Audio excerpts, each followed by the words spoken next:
환영하고 축복합니다.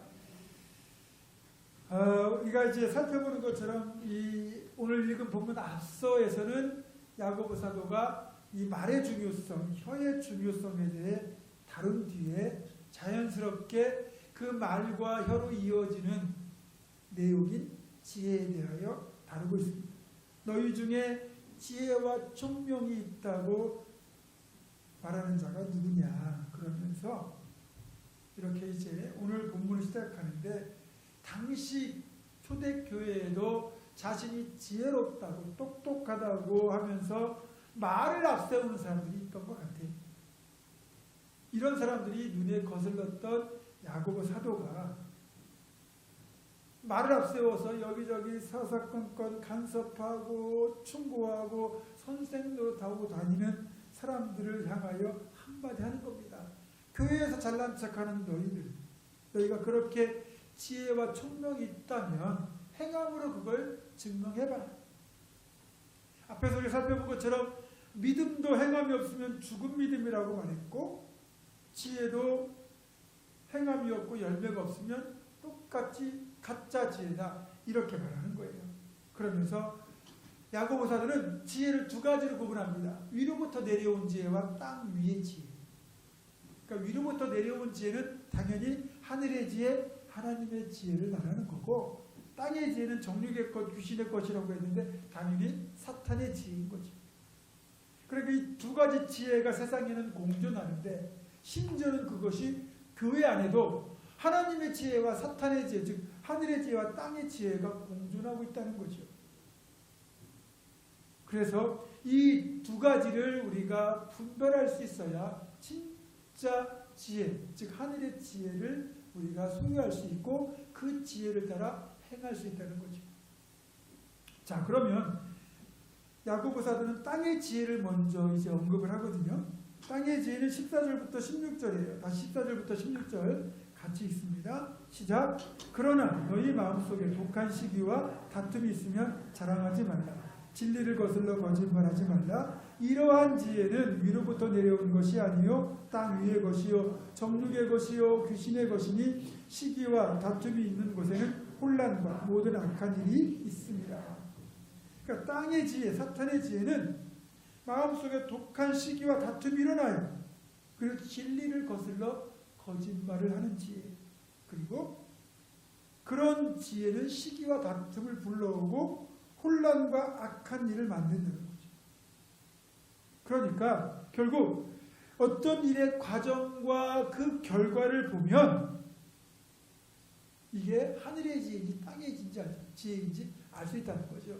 일단 시기와 다툼이 발생하고 진리를 거스르는 일이 발생하고 거짓말이 나오고 그래서 혼란과 악한 일이 가득하다 그러면 이거는 필경 땅의 지혜, 사탄의 것이라는 거죠. 반대로 하늘의 지혜는 이렇다고 얘기합니다. 17절과 18절 있습니다. 시작. 오직 위로부터 난 지혜는 첫째 성결하고 다음에 화평하고 관용하고 양순하며 긍휼과 선한 열매가 가득하고 편견과 거짓이 없나니 화평하게 하는 자들은 화평으로 심어 의의 열매를 거두리라. 아멘. 그러니까 결국 위로부터 난 지혜, 하늘의 지혜는 성결, 화평, 관용, 양순, 긍휼, 선한 열매, 또 편견과 거짓이 없고 화평하게 하는 이런 것들이 드러난다는 거죠. 결국 어떤 일의 과정과 결과 속에 나타나는 현상들을 보면 이게 하늘의 지혜, 진짜 지혜인지 땅의 지혜, 가짜 지혜인지를 우리가 알 수 있다는 거죠. 주님께서도 이렇게 말씀하셨어요. 누가복음 6장 43절 한번 찾아볼까요? 누가복음 6장 43절. 수요일 저녁에는 성경을 좀 많이 찾아보겠습니다. 누가복음 6장 43절.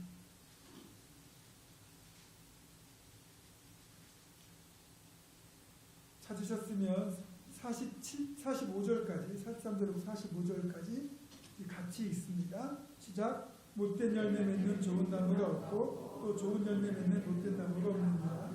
나무는 각각 그 열매로 하나니 가시나무에서 무화과를 또는 찔레에서 포도를 따지 못하느니라. 선한 사람은 마음에 쌓은 선에서 선을 내고 악한 자는 그 쌓은 악에서 악을 내나니 이는 마음에 가득한 것을 입으로 말합니다. 아멘. 여기에 나오는 이 내용을 지혜로 치환하면 별반 다르지 않죠. 나무로 열매를 안다고 지금 말씀하잖아요. 결국 우리가 하늘의 지혜면 선한 열매를 맺을 것이고 땅의 지혜면 악한 열매를 맺을 거라는 거예요. 자, 우리가 그래서 이게 하늘의 지혜인지 땅의 지혜인지 모를 때 열매를 보세요. 그러면 여러분 이렇게 겨울에 이제 잎이 다 떨어진 나무만 보고 여러분 그게 사과나무인지 배나무인지 복숭아나무인지 아시는 분 계세요? 시골서 자라신 분들 또 과수원을 해보신 분들은 알겠지만 저도 이게 딱 그냥 마른 나무만 보면 이게 사과나무인지 배나무인지 복숭아나무인지 잘 모르겠어요. 근데 이제 잎이 나면 이제 복숭아나무랑 사과나무, 배나무 약간 다르고 꽃이 피면 또 다를 수 있어요. 그래도 잘 구별이 안 됩니다. 근데 확실하게 알 수 있는 방법은 뭐예요? 거기에 열매가 달리면 우리가 잘 아는 배, 사과, 복숭아 다 다르잖아요. 그러면 초보자라도요. 정말 나무에 대해서 모르는 문외한이라도 열매를 보고는 그 나무가 배가 열리면 배나무죠. 배가 열리면 사과나무겠습니까? 그렇죠? 그러니까 우리가 이게 진짜 뭐 하늘의 지혜인지 땅의 지혜인지 잘 구분을 못한다 할지라도 열매를 보면 안다는 거죠. 심지어는요, 그 시골에 자라다 보면 이 피라는 게 있어요. 피, 노래, 벼랑 같이 자라는 피가 있는데 이걸 우리는 구별을 못해요. 그런데 농부들은 그걸 기가 막히게 알아요. 그리고 우리 같이 이제 잘 모르는 시골 사는 사람들도 언제 이게 벼인지 피인지 아냐면 이게 이제 한참 자라가지고 열매들이 생길 때쯤 되면요, 피는 일반 벼보다 이만큼 더 자라요. 삐쭉 나와 있습니다. 그러면 이게 벼가 아니란 걸 알죠. 열매를 보지 않아도 도중에 알 수 있는 방법도 있더라고요. 그러면 이제 농부들이 그렇게 구분이 쉽게 되면 이제 논에 들어가서 소위 말하는 피서리, 피만 뽑아내는 거죠. 왜냐하면 벼로 가야 될 양분을 피가 뺏어 먹으니까. 그래서 그 벼에 가는 양분을 뺏어 먹지 못하도록 그렇게 피를 뽑아내는 걸 피서리라고 그러죠. 주님의 말씀대로 어쨌든 열매를 보면 그 나무가 어떤 나무인지 아는 것처럼 우리가 그 열매를 보면 이게 하늘의 지혜인지 땅의 지혜인지를 알 수 있는데 이걸 교회 공동체에 적용해 보면 이 사람이 낸 지혜가 사람을 살리고 교회 공동체를 살리고 그리고 선한 열매들을 맺는 방향이라면 그리고 하나님의 영광을 드러내는 지혜라면 이것은 하늘의 지혜라고 할 수 있습니다. 반면에 이 지혜가 나만 살겠다고 그리고 개인의 유익을 추구하고 욕심을 채우는 방향으로 나온다 그러면 그것은 땅의 지혜일 가능성이 큰 거죠. 그런데 이렇게 우리가 보더라도 하늘의 지혜와 땅의 지혜 이 두 가지의 결과가 확연하게 다름에도 불구하고 왜 사람들이 땅의 지혜에 마음이 끌리고 그걸 따라가게 될까요? 그건 당장 자신의 삶에 물질적으로 또는 현실적으로 이익이 되기 때문에 땅의 지혜의 마음을 빼앗기는 거예요. 그래서 우리 신앙인들 같은 경우는 수많은 갈등을 겪으며 살아가는 거예요. 우리가 다른 사람과의 관계에서 오는 갈등도 겪겠지만 우리가 옳은 선택을 하기 위해서 갈등할 때가 많잖아요. 지금 내가 선택하는 이 선택의 결과가 어떤 결과로 빚어질지 잘 모를 때도 우리 갈등하고요. 때로는 결과를 분명히 알아요. 내가 이걸 선택하면 나는 손해예요. 내가 이걸 선택하면 이익이에요. 그런데 내가 손해보는 선택이 하나님이 기뻐하시는 선택이고 내가 이익을 보는 선택은 하나님이 기뻐하지 않을 선택인 걸 내가 알아요. 그렇지만 손해보는 건 싫잖아요. 그래서 우리가 갈등하는 거죠. 이럴 때 우리가 이런 선택을 좀 더 지혜롭고 용이하게 하기 위해서는 하늘의 지혜가 필요한 거죠. 왜냐하면 하늘의 지혜는 당장을 보는 게 아니라 먼 미래를 내다볼 수 있도록 다 우리 안목을 키워주거든요. 당장은 이익인 것 같지만 결과적으로는 손해가 되는 일을 하지 않도록 막아주시는 지혜가 하늘의 지혜거든요. 조삼모사라는 말 들어보셨어요? 원숭이가 주인에게 따졌습니다. 왜 아침에 3개를 주고 저녁에 4개를 주느냐. 그랬더니 주인이 그 말을 듣고 그래? 그럼 내가 아침에 4개를 주고 저녁에 3개를 주마. 그랬더니 원숭이가 아침에 4개 준다는 말을 듣고 만족해가지고 더 이상 불평을 제기하지 않았다는 거죠. 결과는 똑같은 건데 그런 짧은 머리가 아니라 진짜 나에게도 유익이 되고 공동체에게도 유익이 되는 하나님 기뻐하시는 결정들을 할 수 있는 그 지혜야말로 하늘의 지혜거든요. 그러려면 지금 당장 보이는 것에 매몰되지 않고 좀 더 먼 미래, 더 먼 미래를 볼 수 있는 지혜가 있어야 돼요. 하나님은 그런 우리 축복들을 예배해 놓으셨거든요. 지금 당장에는 나에게 손해가 될 수도 있고 이익이 별로 되지 않는 것 같아요. 하나님이 예배하신 것은 한 걸음 한 걸음 이 말씀대로 하나님 기뻐하신 길로만 나아가면 더 많은 축복이 우리를 위하여 임할 수 있도록 예배해 놓으셨는데 그걸 모르는 거죠. 그러니까 어떻게 합니까? 땅의 어리석은 지혜로 이게 이익되는 것 같으니까 얼른 그걸 쥐는 거예요. 그걸 쥐는 순간 이 선택은 사라지거든요. 그러니까 손해를 보게 되는 거죠. 자, 그럼 하나님의 지혜가 어느 정도인가를 성경에서 뭐라고 말씀하느냐? 로마서 11장 33절 찾아보겠습니다. 로마서 11장 33절.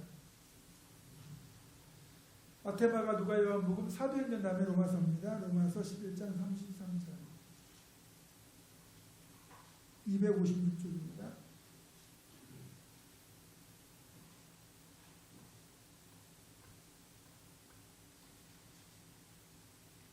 같이 있습니다. 시작. 깊도다 하나님의 지혜와 지식의 풍성함이며 그의 판단을 헤아리지 못할 것이며 그의 길은 찾지 못할 것이니라. 아멘. 하나님의 지혜가 얼마나 깊고 풍성한지 우리의 머리는 헤아릴 수가 없다는 거예요. 상대가 안 되는 거예요. 그러니까 하나님의 지혜를 따라가기만 하면 그리고 그 지혜를 우리가 얻기만 하면 삶이 달라질 텐데 우리는 이걸 알지도 못하고 구하지도 않는 거예요.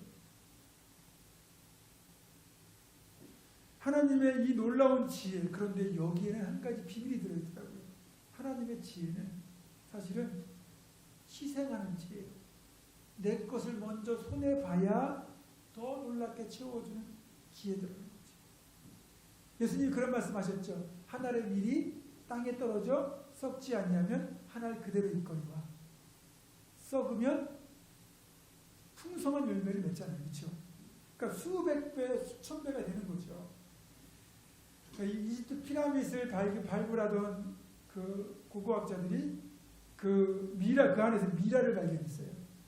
미라가 이제 수천 년 전 사람 아닙니까? 이 안에 습기를 다 빼고 그대로 건조시킨 손에 곡식이 주어져 있던 거예요. 3,000년 전 곡식이에요. 근데 그 곡식을 땅에 심었더니 놀랍게도 싹이 나고 열매를 맺더라. 자, 이 3,000년 전에 있던 이 곡식, 미라의 손에 지어졌던 이 곡식이 땅에 심어졌다면 어떻게 되겠어요? 지금 그 곡식만 가지고 계속해서 열매 맺고 또 그걸 또 심었으면 지구상을 다 덮어도 부족할 정도로, 그렇죠? 엄청난 양이 됐을 거예요. 자, 우리의 이 어리석은 생각은 뭐냐면 이 하나는 포기를 못해요. 주님은 포기하라, 희생하라는 거예요. 그러면 더 많이 돌려주겠다는 거예요. 근데 우리는 그걸 못하는 거예요. 하나님의 축복, 하나님의 지혜는 이 희생을 통해서 얻어지는 축복이거든요. 심지어는 하나님의 가장 놀라운 축복조차 하나님의 지혜에서 우리에게 임하는데 그 하나님의 축복, 그 지혜의 방법이 뭐냐? 희생이었습니다. 자, 우리가 선악과를 따먹고 그쵸? 저주에 걸렸잖아요. 죽음의 저주에 걸렸잖아요. 자, 우리를 살리는 하나님의 지혜는 뭐였어요? 하나님께 우리 살리는 건 우리에게 축복이에요. 근데 그 축복을 주시기에 하나님의 지혜가 어떻게 됐습니까? 어떻게 발휘됐습니까? 아들 예수를 십자가에 내어 주시는 아들, 우리 예수님의 희생을 통해서 우리를 살리는 하나님의 지혜로 이어졌고 그 지혜 때문에 축복받고 구원받은 거잖아요. 이게 하나님의 지혜고 우리가 닮아가야 될 그분의 지혜인데 땅의 지혜, 사탄의 지혜는 뭐냐면 너희는 절대 손해보면 안 된다. 그건 미련한 짓이다 이렇게 하는 거죠. 그리고 그런 사탄의 지혜가 이 땅에서 어떤 들으냐면 우리에게 이런 제안이 오는 거예요. 너는 손해볼 게 전혀 없어. 너는 믿져봤자 본전이야. 그리고 내 말만 들으면 너는 무조건 대박나. 이건 거짓말이에요. 근데 사탄을 거짓의 아비라고 합니다. 그만큼 거짓말에는 도가 텄는데 여러분 사기치는 사기꾼들이요 머리가 나쁜 사기 못 칩니다. 진짜 머리가 좋아요. 그 좋은 머리를 사람들을 속여서 자기들의 이익을 취하는 방식으로 하는 거예요. 그래서 어떻게 합니까? 남이 한번 투자해봐라. 절대 손해 안 봅니다. 여기 두면 은행 뭐 이자 1년에 기껏해 1% 2% 주는데 1년에 뭐 몇십 프로 아니면 뭐 2배 뭐 이렇게 된다. 여러분 정말 어디다 투자해도 그렇게 이익을 얻을 수 없는 기가 막힌 투자처가 있다고 여러분을 만약에 꼬신다. 그러면 이건 다 땅의 지혜, 가짜 지혜, 세상의 지혜. 쉽게 말해서 사탄의 지혜인 거죠. 주식 투자 격언에 하이리스크 하이리턴이라는 말이 있어요. 그러니까 고위험 고수익. 내가 큰 이익을 만약에 얻으려고 한다면 큰 위험을 감수해야 된다는 거예요. 내가 큰 이익을 얻을 수도 있지만 그만큼 큰 손실도 볼 수 있는 가능성이 동일하게 상존하는 거예요. 대신에 내가 조금의 이익을 얻으려면 내가 손실을 볼 수 있는 건 조금일 수 있는 거예요. 그런데 우리는 어쨌든 고수익, 하이 리턴을 원하잖아요. 그런데 이 고수익에는 반드시 고위험이 존재하는 거예요. 이거를 얘기를 안 하니까. 요즘 나오는 그 뉴스에 많이 언급되는 라이펀드라든지 옵티머스 사태라고 하는 것들이 다 사실은 고수익을 얘기했지만 실제적으로는 그 안에 고위험이 내포되어 있던 건데 이거는 싹 가리고 거의 뭐 손해볼 일이 없을 것처럼 해서 쉽게 말해 금융상품을 판 거예요. 여러분 금융기관에 가가지고 누가 아무리 여러분이 잘 정말 알고 여러분이 믿을 만하다고 생각하는 은행 직원이든 뭐 어디 직원이라도 고수익을 얘기하면서 위험 얘기를 안 하면 그건 믿으시면 안 돼요. 문제는 이제 우리가 이런 이야기를 들을 때 이게 진짜인지 아닌지를 구별 못하니까 여러분 이게 이제 문제인 거죠. 그래서 너희에게 지혜가 부족하거든 후히 주시고 꾸짖지 아니하시는 하나님께 구하라고 야고보서 1.5절에 분명히 말하잖아요. 앞에서 말했잖아요. 그러니까 지혜가 필요해야 사기도 안 당하는 겁니다. 자, 여러분 잘 보세요. 이 사탄의 죄가 얼마나 무섭냐면 사람을 칼로 찔러 죽여야만 그게 살인입니까? 누군가 그 사람의 말을 믿고 저기에다 자기 전 재산 뭐 한 10억 있는 걸 평생 모은 거를 만약에 노후대책으로 거기다 투자를 했어요. 근데 이 사람한테 기껏해야 몇백만 원 돌아온다고 생각을 해보세요. 이 사람이 나이가 들어서 일도 못하고 이거 하나 믿고 노후 대책을 세워놨는데 그것 때문에 삶의 의욕을 잃어버리고 만약에 극단적인 선택을 한다? 그럼 간접적인 살인인 거죠. 그게 한두 명이 아니잖아요. 수만 명이 수천 명이 될 수도 있잖아요. 그러니 전쟁을 일으켜 사람을 죽이는 것보다 더 나쁜 짓인 거죠. 그게 사탄의 지혜인 거예요. 사람을 살리기보다는 사람을 죽게 만들고 망가뜨리게 만드는 지혜가 사탄의 지혜라는 거죠. 미국 같은 경우는요. 그래서 금융사기에는요. 엄격한 처벌을 내립니다. 그러니까 우리가 말하면 종신형에 해당되는 수백 년의 그 형기를 때려요. 그러면 예를 들어서 제가 만약에 그런 죄를 지어가지고 300년 종신형을 받았으면 저는 죽는 날까지 그렇죠? 기껏해야 뭐 몇십 년 더 살 텐데 감옥에 살다가 죽는 거예요. 그래서 함부로 미국에서는 뭐 우리 말하는 그 뭐 기업 회계 분식회계도 안 하고 이런 금융상품 가지고 사기도 못 칩니다. 그러나 지금 우리가 살고 있는 이 시대는 물질 만능주의 시대고 사탄의 지혜가 각광받는 시대다 보니까 이렇게 사람들이 여기에 현혹되어서 인생을 망치고 있는 거죠.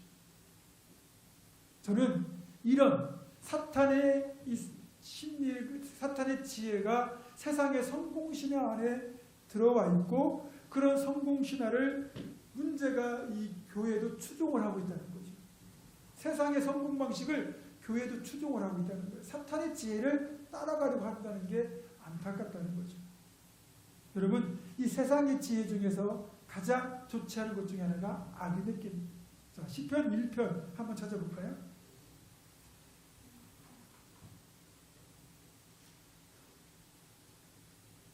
시편 1편 같이 있습니다. 시작. 복 있는 사람은 악인들의 꾀를 따르지 아니하며 죄인들의 길에 서지 아니하며 오만한 자들의 자리에 앉지 아니하며. 악인들의 꾀는 뭐고 죄인들의 길에 서는 거 뭐고 되지 않는 건 뭐냐? 이건 제가 나중에 따로 말씀드리겠지만 악인들의 꾀가 그럼 어디에 나오느냐? 자, 잠언 1장 찾아볼게요. 시편 다음에 잠언이에요. 잠언 1장.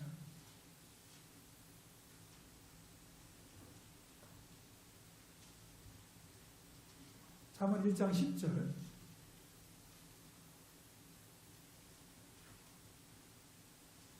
잠언 1장 10절. 911쪽입니다. 잠언 1장 10절.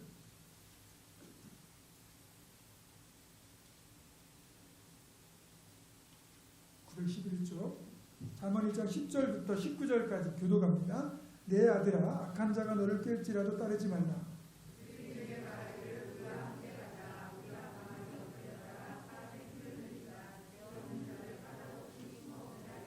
소울같이 그들을 산채로 삼키며 무덤에 내려가는 자들같이 통으로 삼키자. 너는 우리와 함께 제비를 뽑고 우리와 함께 전대 하나만 두자 할지라도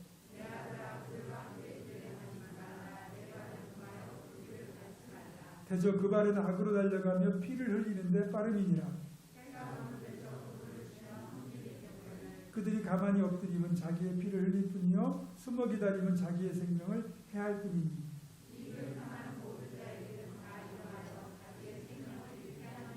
아멘. 자, 10절에는 악인의 꾀가 나와요. 내 아들아, 악한 자가 너를 꾀일지라도. 그러니까 악한 자가 꾀를 부리는 거죠. 이렇게 하자고 꾀를 내는 거예요. 근데 그 결과는 어떻습니까? 19절이죠. 이익을 탐하는 자죠. 악인의 꾀는 모든 자의 길은 다 이러하여 자기의 생명을 잃게 하느니라. 결국은 자기가 멸망하는 길인데, 자, 악인의 꾀의 내용은 이거예요. 우리가 작당을 해요. 모의를 해가지고 숨어 있다가 지나가는 사람 덮쳐가지고 그 사람의 것을 다 뺏자. 그리고 그걸로 우리 주머니를 채우자 이거예요. 한마디로 말하면 날강도입니다. 날강도가 뭡니까? 지나가는 사람의, 그렇죠? 사람을 흉기로 위협해가지고 그 사람이 가진 것을 빼앗아 자기 걸 삼는 거잖아요.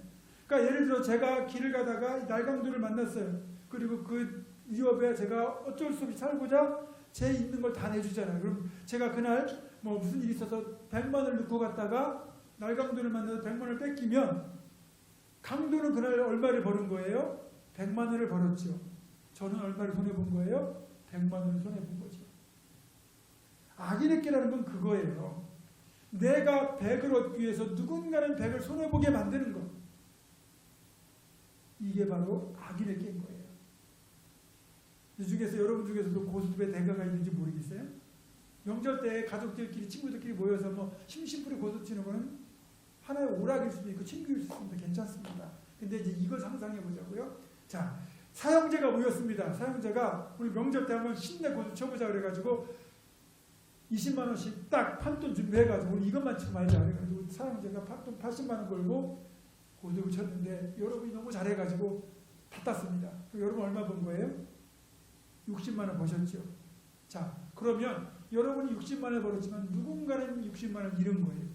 여러분이 재밌게 친구들과 화투를 쳐가지고 5만 원 땄으면 누군가는 5만 원을 잃은 거고, 이게 바로 재미로 하는 거 말고요. 이걸 돈 벌 수단으로 하는 걸 말하는 겁니다. 그러면 이게 악인의 꾀가 되는 거예요. 이거를 경제학 용어로 제로섬이라고 해요. 썸, 합계가 제로가 되는, 0이 되는. 그래서 내가 어떤 이익을 얻기 위해 누군가는 손해를 봐야 된다면 이건 하나님 기뻐하시는 게 아니라는 거예요. 물론 내가 식당을 해서 그래서 물건을 맛있는 밥을 100만 원에 팔아요. 그러면 나는 만 원을 꺼내놓고 밥을 먹지만 나는 물물교환을 한 거죠. 그리고 만난 밥을 먹으면 행복해져요. 그러니까 돈으로 살 수 없는 행복까지 얻는 거니까 좋은 거예요. 이런 게 아니라 내가 누군가의 뭘 얻기 위해서 속이거나 강탈하는 것, 이게 악인의 꾀라는 거죠. 그래서 이런 부분들이 우리가 이걸 좀 확장하면 그게 바로 노름이 되는 거고, 그게 도박이 되는 거고, 그게 경마 같은 게 되는 거예요. 그래서 그런 건 애초에 하지 말아야 되는 거죠. 자, 그래서 이런 하나님의 지혜와 땅의 지혜가 충돌할 때 우리는 반드시 하나님의 지혜를 따라가야 되는데, 그럼 이게 싸우면 어떻게 될까? 여러분, 이 재밌는 일이 있어요. 다윗 시대에 하나님의 지혜와 땅의 지혜가, 즉 하나님의 사탄의 지혜가 붙은 적이 있어요. 다윗의 아들 압살롬이 아버지를 향하여 반역을 일으켰습니다. 근데 반역을 일으키면서 자기 편에 쉽게 말하면 전략가로 모사, 성경에는 모사라고 되어 있는데 그걸 누굴 데려가냐면 아히도벨이라는 사람을 스카우트하는 거예요. 다윗의 모사였던 사람을 스카우트하는 거예요. 이 사람이 머리가 얼마나 좋고 정말 얼마나 지혜로운지 이 사람이 하는 대책은, 계략은 하나님께 물어받은 것과 일반이라고 했어요. 그러니까 이 사람이 하는 대로만 하면 실패할 리 없는 그 정도로 지혜로웠어요. 그러니까 우리 삼국지에 나오는 제갈공명 그 이상이죠. 근데 이제 다윗이 결국 이 압살롬의 반역 때문에 예루살렘 왕궁에 있지 못하고 황급히 도망간 거예요. 그리고 압살롬이 왕궁을 접수하죠. 그리고는 대책해요. 이제 어떻게 할 거냐? 그때 아히도벨이 제시한 전략은 뭐냐면 저에게 군사 2만만 주십시오. 제가 지금이라도 다윗을 추격해서 다윗 왕만 죽이겠습니다. 그러면 백성들이 다 왕께 돌아올 겁니다. 그렇죠? 기가 막힌 지혜죠. 근데 이 대책기에 누가 있었느냐? 다윗의 진짜 친구였던, 요즘 말하는 찐 친구였던 후세라는 사람이 거기 있었어요. 다윗을 배신한 것처럼 와가지고 여기 와 있는 거예요. 그러니까 압살롬이 그 후세에게도 물어보고 당신 생각은 어떠냐? 후세는 이게 너무 기가 막힌 전략인 걸 알죠. 그래서 하나님 주신 지혜로 압살롬의 허용을 자극합니다.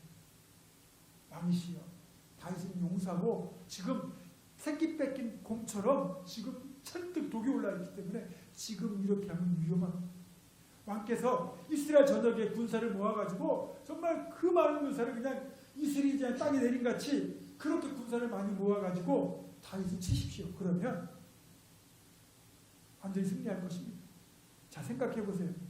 이 아히도벨의 전략은 지금 시간을 다투는 문제거든요. 그러니까 이게 기가 막힌 전략인데 압살롬이 그 말을 듣는 순간 거기에 마음을 뺏기는 거예요. 왜냐하면 얼마나 멋있습니까? 그냥 수많은 군사를 거느리고 자기가 그 군사를 이끌고 그렇게 전장에 나가서 다윗을 죽이고 그 군대를 평정하고 그리고 딱 승리를 얻고 돌아오는 모습을 생각하니까 여기에 그만 마음이 뺏긴 거예요. 그리고 아히도벨의 제시한 전략을 폐기하고 후세가 제안한 전략을 채택합니다. 이미 여기서 시간이 늦어서 다윗으로 하여금 전열을 재정비하고 그리고 싸울 준비를 할 수 있는 시간을 벌어준 거예요. 후세의 전략은 그거였어요. 근데 이 후세의 전략이 어디서 나왔느냐? 하나님으로부터 나온 거예요. 그리고 이 전략이 압살롬의 마음을 빼앗고 결국 압살롬이 이것 때문에 시간을 늦추게 되고 다윗이 전열을 재정비해서 결국 다시 승리하게 되는 거죠. 태산계가 아무리 대단하더라도요, 하나님이 딱 한번 이렇게 비틀기만 하셔도 돼요. 살짝만 비틀어도 그 계획은 어긋나게 되어 있습니다. 그럼 우리가 어떤 지혜를 따라가야 되겠어요? 기가 막히게 보이는 세상의 지혜를 따라갈 거냐? 좀 어리석어 보이는데 우직해 보이는데 하나님의 지혜를 따라갈 거냐? 답은 나와 있죠. 자, 우리 잠언 다시 찾아봅니다. 잠언 9장 10절.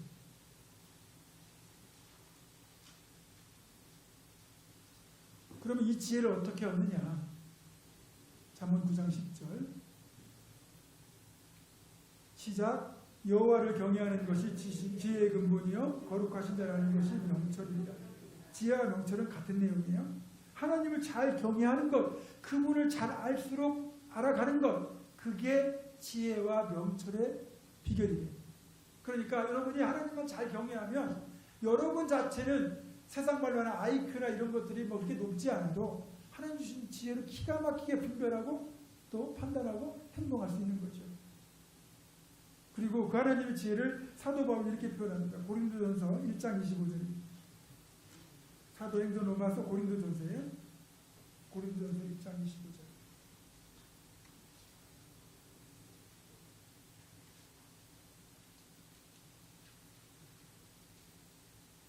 고린도전서 1장 25절 찾으셨으면 같이 읽습니다. 시작. 하나님의 어리석음이 사람보다 지혜롭고 하나님의 약하심이 사람보다 강하니라.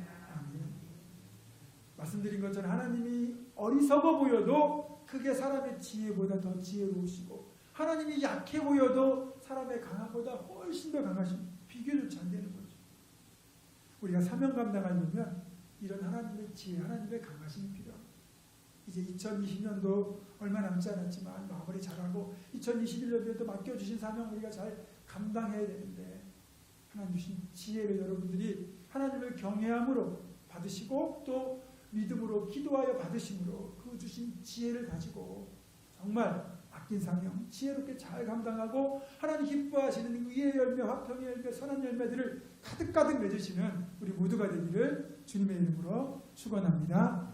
기도하겠습니다. 하나님, 우리는 위로부터 난 지혜가 아니라 땅의 지혜를 추구할 때가 얼마나 많은지요. 또 그것이 세상에서는 성공신화로 통하고 있습니다. 그러나 우리는 하나님의 어리석음을 따라가는 하나님의 사람들입니다.